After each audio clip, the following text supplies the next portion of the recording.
नेपालमा पहिलोचोटि 200 भन्दा बढी इन्जिनियरिङ स्टुडेन्ट र इन्जिनियर आर्किटेक्टहरूले नेपालको लागि हुने उपयुक्त घरका डिजाइन मोडलहरू लिएर यो पालि गर्नेनन् फेस्टमा आउँदै हुनुहुन्छ भिकुटी मण्डपमा पुस 12 देखि 15 गतेसम्म। यहाँ साथीहरूले धेरै इनोभेसन गर्नु भएको छ। एकचोटि यो देशमा केही गर्छु भनेर उहाँहरू लाग्नु भएको छ। त्यसकारण उहाँहरूको डिजाइन हेर्न, उहाँहरूको आइडिया हेर्न, उहाँको आइडियालाई सुझाव दिन तपाईसँग भएको विशेषज्ञताको क्षमता उहाँहरूमा ट्रान्सफर गर्नको लागि हजुर भिकुटी मण्डपमा आउनै पर्छ। जो विज्ञहरू हुनुहुन्छ, किनकि यो पालि 200 वटा बिल्डिङ सम्बन्धी अरू थुप्रै स्टार्टअपहरू आउनु भइरहेका छ र त्यहाँ इनोभेसनका कुरा हुन्छन्, त्यहाँ डेभलपमेन्टका कुरा हुन्छन्, त्यहाँ बिजनेसका कुरा हुन्छन्। तपाईहरूले यी युवाहरूलाई आज सहयोग गर्नु भएन भने यो देशमा भएन, यो देश खत्तम भयो भन्न तपाईको लागि हैसियत हुँदैन। किनकि त्यसकारण यी चिजहरूमा आएर जस्तै साथीहरू यहाँ के गर्छु, यस्तो यस्तो मेरो प्रविधि छ, मेरो पानी चेक गर्ने प्रविधि होला, पानी निकाल्ने प्रविधि होला, पोर्टेबल वासरुमका कुरा होलान्, डोम हाउसका कुराहरू होलान्, फलामका कुराहरू होलान्, वा नेपालमा के गर्छु भनेर स्टार्टअप मोडलका कुराहरू छन्। त्यसमा हजुरहरू आएर क्वेसन सोध्दै र उहाँहरूलाई सुझाव दिनुभयो, उहाँहरूको प्रोडक्टहरू राम्रो छ भने किनिदिनु भयो भने उहाँहरूको लागि हौसला हुन्छ। त्यसकारण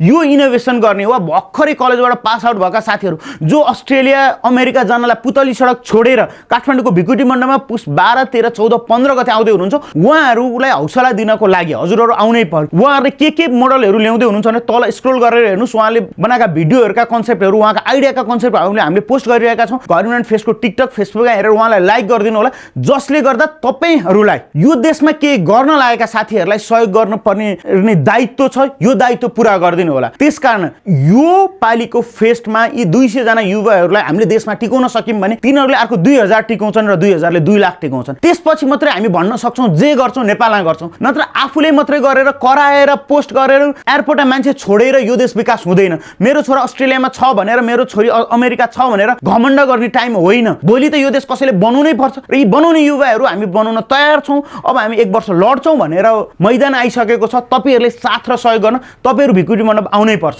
थ्याङ्क यू।